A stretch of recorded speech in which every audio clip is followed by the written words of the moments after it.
Welcome to ভুতুড়ে গপ্প। আমি অর্পিতা আপনাদের আজকে বলতে চলেছি আরেকটি নতুন ভুতুড়ে গপ্প। চলুন শুরু করা যাক আজকের গল্পটি। আজকে অনেকটা রাত হয়ে গেল কাজ থেকে বাড়ি ফিরতে, যদিও এখনো বাড়ি ফিরে ওঠা হয়নি। বলা যেতে পারে শুধুমাত্র ছুটি হয়েছে কাজের। অফিস থেকে বেরিয়ে আর একটা বিশেষ দরকারে যেতে হয়েছিল বেশ কিছুটা দূরে। এখন প্রায় রাত 10:30 বাজে। রাত্রিরের শেষের দিকে ট্রেন বোধহয় পেয়ে যাব স্টেশনে গেলে। তবে স্টেশনও এখান থেকে মিনিট 5 দূরে। শীতের রাত, রাস্তাঘাট পুরো ফাঁকা। কয়েকটি সারমেয় রাস্তার এপাশে ওপাশে শুয়ে রয়েছে, তারাও যেন ঘুমে মগ্ন। সেলসের কাজের মধ্যে এরকম রাত প্রায়ই হয়, তবে এতটা রাত এর মধ্যে কোনোদিন হয়নি। আর এই জায়গাটাও নতুন আমার কাছে।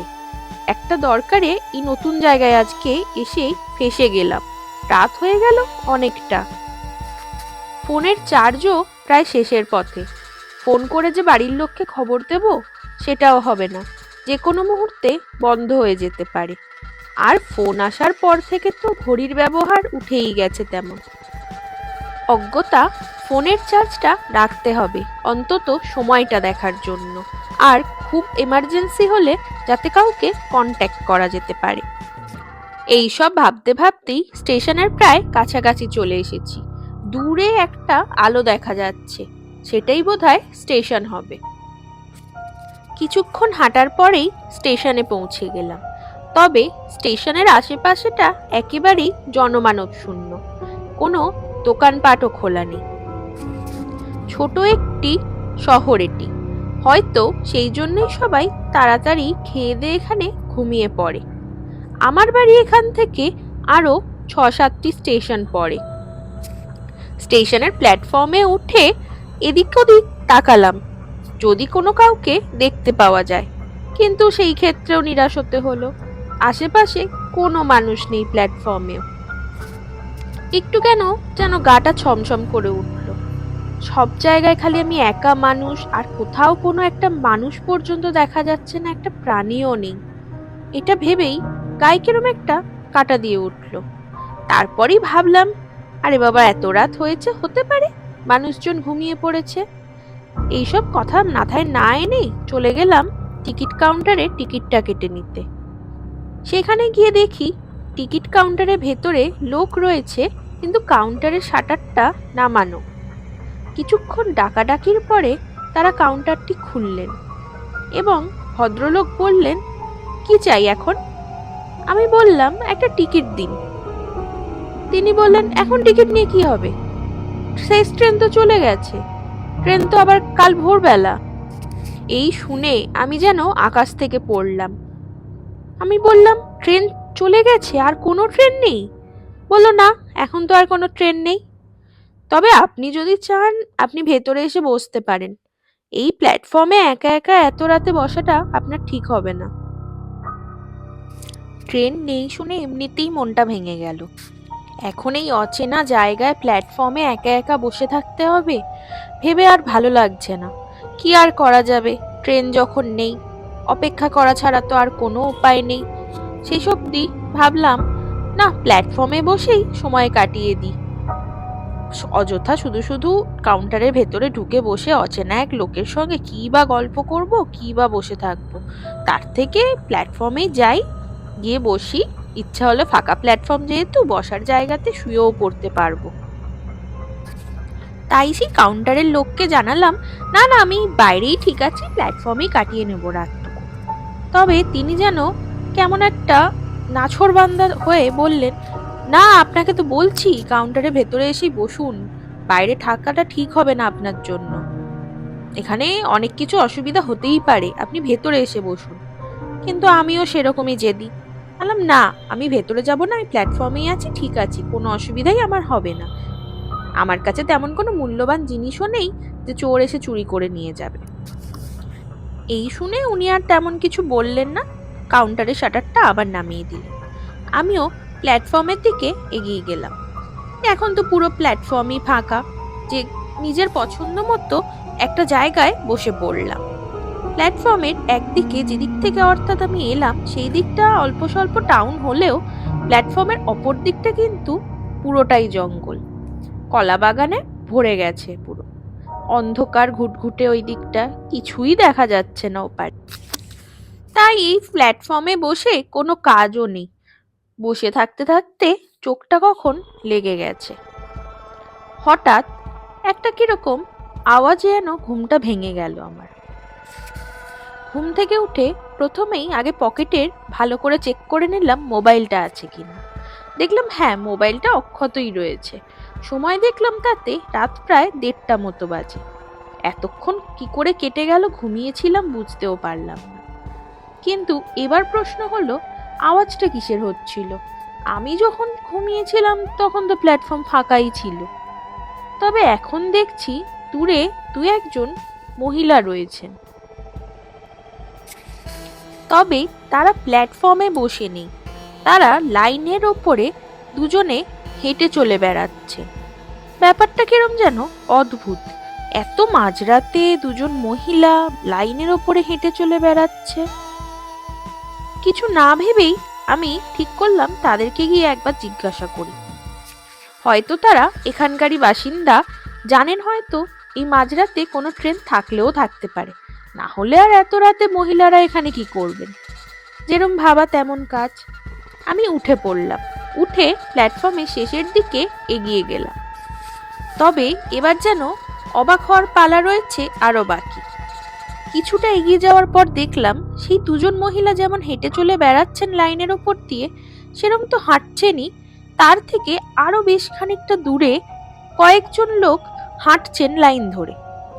ভোরবেলা হলে প্ল্যাটফর্মে হেঁটে চলে বেড়াচ্ছে মানুষ, সেটা নয় তাও ভাবা যায়, কিন্তু এই মাঝরাতে লাইনের ওপর মানুষ এখানে হেঁটে চলে বেড়াচ্ছে কেন?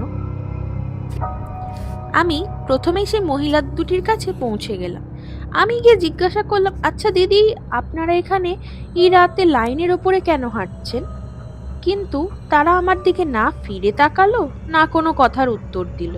তারা নিজেদের মনেই সামনের দিকে এগিয়ে চলল। আমি আবার ওনাদের জিজ্ঞাসা করলাম, এই যে শুনছেন দিদি, আপনারা এই এত রাতে লাইনের ওপর হেঁটে চলছেন, কিছু একটা বিপদ হয়ে যেতে পারে তো? কিন্তু আবারও তারা সেই একইভাবে কোনো উত্তর দিল না। অগত্যা আর মহিলাদের বিরক্ত না করে রাতে বলা তো যায় না কে কি ভেবে বসলো। তার থেকে ঠিক করলাম সামনে যে লোকগুলো হাঁটছেন তাদেরই জিজ্ঞাসা করি যে এখানে কি চলছে, কেন সবাই এরম লাইন ধরে হাঁটছে এত রাতে। সেই হিসেবে আমি একটু এগিয়ে গেলাম।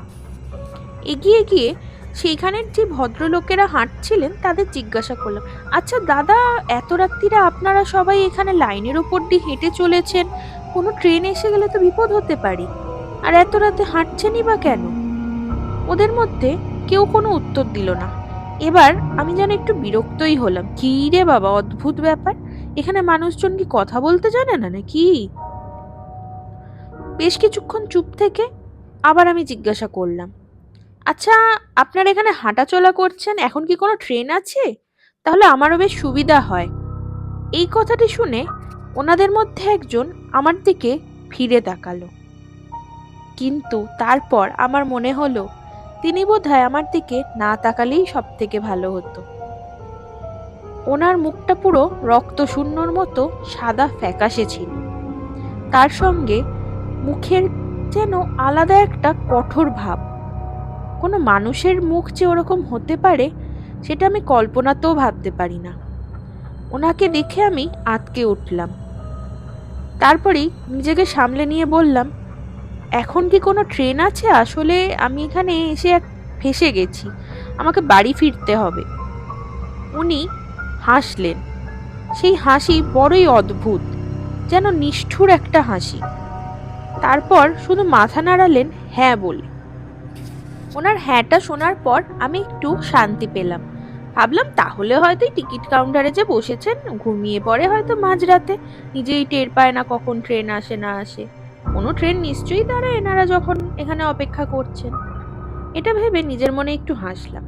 তারপর সেই ব্যক্তিকে বললাম, আচ্ছা দাদা, আপনারা এখানে লাইনের উপর কেন হাঁটছেন? আপনারা তো প্ল্যাটফর্মেও অপেক্ষা করতে পারেন। ট্রেন তো লাইন দিয়েই আসবে, প্ল্যাটফর্ম দিয়ে আসবেন আর আপনারা লাইনে অপেক্ষা করবেন তা তো নয়। উনি আমার দিকে তাকালেন ঠিকই, কিন্তু কোনো উত্তর দিলেন না। আমি পেছনে ফিরলাম আর কথা না বাড়িয়ে, কিন্তু পেছনে ফিরেই অবাক হলাম। প্ল্যাটফর্মে বেশ অনেকজন অপেক্ষা করছে, কিন্তু এতক্ষণ তো প্ল্যাটফর্ম পুরো জনমানব শূন্য ছিল। এমনকি সেই ভদ্রমহিলা দুজন যারা লাইন দিয়ে হাঁটছিলেন, তারাও দেখলাম প্ল্যাটফর্মে অপেক্ষা করছেন। পেছনে ঘুরে সেই ভদ্রলোককে আবার জিজ্ঞাসা করতে যাব যে ট্রেনটা আপের না ডাউনের, সেই জন্য পেছনে ঘুরলাম। ঘুরেই অবাক হলাম। অবাক বললে কম হবে, ভয়ই পেয়েছিলাম। দেখলাম কই পেছনে তো কেউ কোথাও নেই, পুরো ফাঁকা। তাহলে এই সময়ের মধ্যে কোথায় গেল সেই মানুষগুলো যারা এখানে হাঁটাচলা করছিল?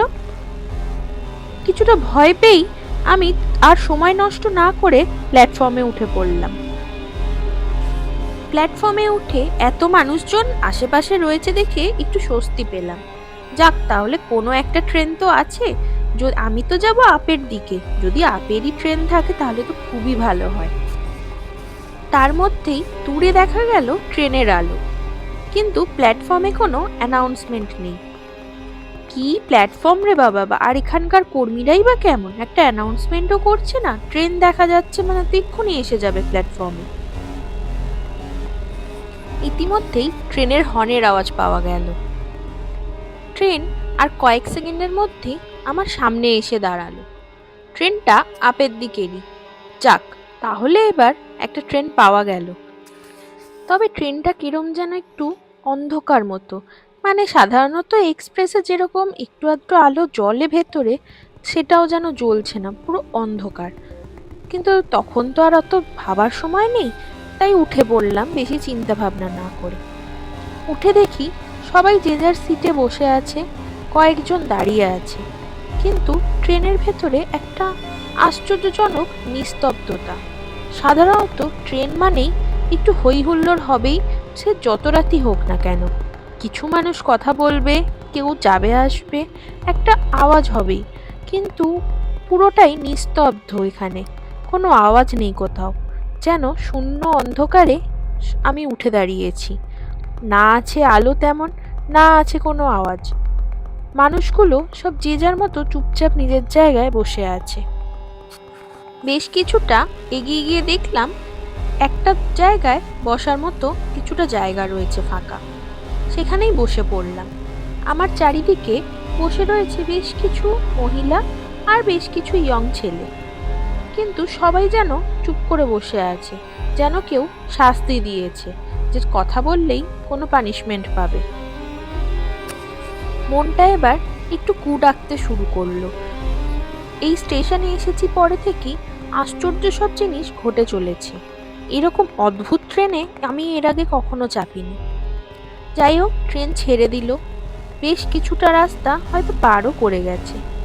আর কিছুক্ষণের মধ্যেই আমার স্টেশন হয়তো এসে যাবে। এবার বাইরের দিকে চোখ রাখলাম জানলা দিয়ে। তবে বাইরের দিকে তাকিয়ে বুঝতে পারলাম এতক্ষণ আমি যেই বিষয়গুলোকে আশ্চর্যজনক ভাবছিলাম সেগুলো তো কিছুই না। কারণ আমি বাইরে তাকিয়ে দেখি এতক্ষণ আমি যেই প্ল্যাটফর্মে দাঁড়িয়েছিলাম, ট্রেনটা আবার ঠিক সেই স্টেশনই ক্রস করলো। কিন্তু এটা কি করে সম্ভব? এটা তো কোনো রাস্তা নয় যে আবার ইউটার্ন নিয়ে ট্রেন এসে গেছে ওই প্ল্যাটফর্মের সামনে। তাহলে কিভাবে সম্ভব? একই নামের প্ল্যাটফর্ম বা স্টেশন, এর পরেও নেই কোনো, অথচ ট্রেন তো সমানে সামনের দিকে এগিয়ে চলেছে। যে ব্যাক করে গেছে তাও না। তাহলে এটা কি করে হতে পারে? এইটা ভেবে আমি খুবই ভয় পেয়ে গেলাম। আমার সামনে বসে থাকা দুজন প্যাসেঞ্জারকে আমি সেই কথাটাই বললাম যে দেখুন বাইরে, এবার কিভাবে সম্ভব যে একই স্টেশনের ওপর দিয়ে ট্রেন আবার যাচ্ছে? তবে তারা যখন আমাকে উত্তর দেওয়ার জন্য আমার মুখের দিকে তাকালো, সেই চাহনি দেখে আমার পিঠের শিরদাঁড়া দিয়ে ঠান্ডা স্রোত নেমে গেল। মনে হলো আমি যেন ওই মুহূর্তেই অজ্ঞান হয়ে পড়ব। ওনাদের চোখের মণি দুটো নেই। চোখের সেই মণির জায়গায় শুধু সাদা অংশটুকুই রয়েছে, আর মুখগুলো ফ্যাকাশে রক্তশূন্য, ঠিক যেমন আমি প্ল্যাটফর্মের সামনে লাইনে হেঁটে চলে বেড়ানো মানুষগুলোকে দেখেছিলাম। এখানে কি হচ্ছে বুঝতে আমার আর বাকি রইল না। আমি যে কোনো একটা মৃত্যু ফাঁদে ফেসে গেছি সেটা বুঝতে পেরেছি। আমার আশেপাশে যারা রয়েছে কেউই বোধহয় আর জীবিত নেই। এইটা ভেবেই আমার মাথা কাজ করা বন্ধ করে দিল। ওনাদের মুখের সামনে থেকে চোখ সরিয়ে আমি আবার বাইরেই চোখ রাখলাম। দেখি আবার সেই একই স্টেশনের ওপর দিয়ে আমি যাচ্ছি। জানি না আর কতবার এই একই স্টেশনের ওপর দিয়ে ট্রেনটা যাবে। এরকম ভাবতেই আমার মনে পড়ল, আচ্ছা এই স্টেশনটি পার করেই তো বেশ কয়েক মাস আগে একটা বড়সড় ট্রেন দুর্ঘটনা ঘটেছিল, যেখানে অনেক মানুষের মৃত্যু হয়, সঙ্গে ট্রেনটিও প্রায় দুমড়ে মুচড়ে গেছিল। তাহলে কি আমি এখন সেই ট্রেনেই রয়েছি? এইটা মনে পড়তেই আমি নিজেকে বাঁচানোর জন্য শেষ চেষ্টা করতে শুরু করলাম। দৌড়াতে শুরু করলাম কম্পার্টমেন্টের ভেতরেই, যদি কোনো জায়গায় কোনো মানুষকে পাওয়া যায়, কারোর থেকে কোনো সাহায্য পাওয়া যায়। কিন্তু সেই চেষ্টা আমার বৃথাই। সবাই যেইভাবে বসেছিল চুপচাপ, যেন কোনো মৃত্যু অপেক্ষা করছে, ঠিক সেইভাবেই। কারোর মুখে কোনো শব্দ নেই, কারোর কোনো মুখের এক্সপ্রেশনও পাল্টাচ্ছে না। এমনকি আমি যে চিৎকার করে যাচ্ছি তারও কোনো ভ্রুক্ষেপ নেই। সবাই যেন কিছু নির্দিষ্ট একটার অপেক্ষায় আছে। আমি ভেবে নিলাম যে এর থেকে বাঁচার একটাই উপায়, আমাকে এই ট্রেন থেকে লাফ মারতে হবে। তবে দরজার ধারে গিয়ে যে লাফটা মারবো সেটারও উপায় নেই। সেখানেও সবাই ঘিরে রয়েছে দরজাটা, যেন আমাকে আজকে কেউ এখান থেকে বেঁচে ফিরতে দেবে না শপথ করেছে। নিজের মৃত্যুকে প্রায় কাছাকাছি দেখে আমি ভেতর থেকেই ভেঙে পড়লাম। আমার আর সেই সাহসটা নেই যে আমি এদেরকে বাধা দেব কিছুতে। তবে তারা কোনো কিছুই করছে না, শুধু শূন্য দৃষ্টিতে তাকিয়ে রয়েছে। কতক্ষণ সময় পার করেছি জানি না। বারবার প্ল্যাটফর্ম আমার সামনে দিয়েই গেছে। প্ল্যাটফর্মের আলোটা চোখে পড়েছে, কিন্তু সেখানে না ট্রেন থেমেছে, না উপায় দেখেছি সেখান থেকে বের হওয়ার। শেষ পর্যন্ত মনের সমস্ত জোর এক করে আমি ঠিক করলাম এবার আমাকে লাফ মারতেই হবে। যেই মানুষগুলো, অথবা বলা যেতে পারে মানুষরূপী যে প্রাণীগুলো রয়েছে, তাদেরকে আমি এক ধাক্কায় ঠেলে সরানোর চেষ্টা করলাম। তাদের গাগুলো বরফের মতো ঠান্ডা। সেই সবের তোয়াক্কা না করেই আমি ট্রেনের দরজার সামনাসামনি চলে এলাম। কিন্তু যদি আমি এখান থেকে লাফ মারি তাহলেও তো আমার মৃত্যু অনিবার্য। এক্সপ্রেস ট্রেনের এতটা স্পিডে আমি লাফ মারলে বেঁচে ফিরব বলে মনে হয় না। মুহূর্তের মধ্যে আমার পরিবারের সকলের মুখটা আমার চোখের সামনে ভেসে উঠল। জানি না ভাগ্যে কি আছে, এই ট্রেনে থাকলেও হয়তো বেঁচে ফিরব না। যা হবে দেখা যাবে। আজকে যদি আমার মৃত্যু লেখা থাকে তাহলে মৃত্যুই হবে, এই ভেবে আমি লাফ মেরে দিলাম ট্রেন থেকে। তারপর আমার আর কিছু মনে ছিল না। পরের দিন বেশ বিকেল মতো সময় আমার জ্ঞান ফিরল। আমি তখন শুয়ে আছি হসপিটালের বেডে। আমার পা একটি ভেঙে গেছে, আমার হাতও ভেঙে গেছে, তার সঙ্গে আমার শরীরের নানা জায়গায় কেটে ছড়ে গেছে। গত রাতের ঘটনা মনে পড়ায় আমি যেন আবার জ্ঞান হারিয়ে ফেলব এমন অবস্থা হয়ে গেল। কিন্তু নিজেকে সামলে নিলাম, আর আমার আশেপাশে দেখলাম আমার পরিবারের লোকের থেকেই জানতে পারি যে ভোরবেলার বেশ কিছু মানুষ আমাকে রেল লাইনের ধারে পড়ে থাকতে দেখে, যেটা প্ল্যাটফর্ম থেকে বেশ কিছুটা দূরে। ওই স্থানেই নাকি সেই ট্রেন দুর্ঘটনাটি ঘটেছিল। আমি শুনে তাদের সবাইকে গত রাতের সমস্ত ঘটনা খুলে বললাম। প্রথমে কেউ বিশ্বাস করতে চাইছিল না, কিন্তু সেই হসপিটালেরই একজন স্টাফ আমার কথাগুলি শুনতে পান। তিনি শুনে বলেন, উনি হয়তো সত্যি কথাই বলছেন, কারণ এর আগেও আমাদের এখানে পেশেন্ট এসেছে যিনি ঠিক ওনার মতনই একই কথা বলেছেন। ওখানে মাঝরাতে আজও বোধহয় সেই অতৃপ্ত আত্মারা ঘুরে বেড়ায়, যাদেরকে সময়ের অনেক আগেই নিজেদের অনেক আশা ইচ্ছা অপূর্ণ রেখে চলে যেতে হয়েছে। তবে আমি আশ্চর্য হচ্ছি এই ভেবে যে ওনাকে কি প্ল্যাটফর্মের কাউন্টারের বলুন বা টিটি সাহেব বলুন কেউ বাধা দেননি রাত কাটাতে প্ল্যাটফর্মে। এই শুনে আমি বললাম, হ্যাঁ, বাধা আসলে দিয়েছিল। আমাকে বারবার বলেছিলেন ওনারা যে টিকিট কাউন্টারের ভেতরে ঢুকে বসতে। আমি এক প্রকার জেদ করে বাইরে ছিলাম, ভেবেছিলাম কি আর হবে, কিন্তু এই রকম ঘটনা যে ঘটবে বুঝতে পারিনি তো। ওনারাও আমাদের ঠিক করে কিছু বলেনি। তখন ওই স্টাফ বলেন আমার বাড়ি ওই প্ল্যাটফর্মেরই পরের স্টেশনে, তাই আমি জানি যে মাঝরাতে ওখানে প্রায় কিছু লোকের কান্নার আওয়াজ পাওয়া যায়। আরে মশাই, আপনার তো ভাগ্য ভালো, আপনি বেঁচে ফিরেছেন, কারণ প্রায় দিনই ওইখানে মধ্যরাতে মৃতদেহ পাওয়া যায়। আর আশ্চর্যজনকভাবে সমস্ত মৃতদেহ একটা নির্দিষ্ট স্থানেই পাওয়া যায়, যেখানে ওই ট্রেনটি অ্যাক্সিডেন্ট হয়েছিল। আজও হয়তো সেই ট্রেনটি প্রত্যেক রাতে কাউকে না কাউকে ওখানে নিয়ে যায়।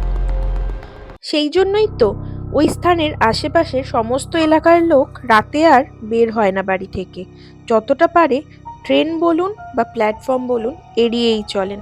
আপনার খুবই ভাগ্য ভালো যে আপনি বেঁচে ফিরেছেন।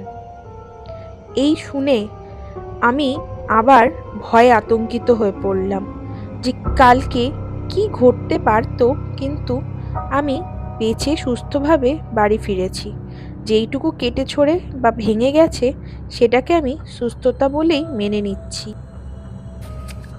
বেশ অনেক দিন সময় লেগেছে আমার পুরোপুরি সুস্থ হয়ে যেতে, কিন্তু তারপরে আমি আর কোনোদিনই ওই স্টেশনের আশেপাশেও যাই। এমনকি আমি এখন আর কোনো মাঝরাতের তো দূরের কথা, রাত 8-9 বেজে গেলেই ট্রেনে উঠি না। এতটাই ভয় আমি পেয়ে গেছি সেদিন যে প্রাণে বেঁচেছিলাম এটাই অনেক, কিন্তু হতে পারে এর পরের বার আর প্রাণে বেঁচে ফিরলাম না, সেই জন্য এড়িয়ে চলি রাতের ট্রেনে চাপা। আজকের গল্পটা এই পর্যন্তই রইল। আপনাদের যদি ভালো লেগে থাকে তাহলে চ্যানেলটিকে সাবস্ক্রাইব করে নেবেন, চ্যানেলের অন্য গল্পগুলো আপনারা শুনতে পারবেন, আর লাইকটা করে দেবেন অবশ্যই। ভালো থাকবেন, সুস্থ থাকবেন।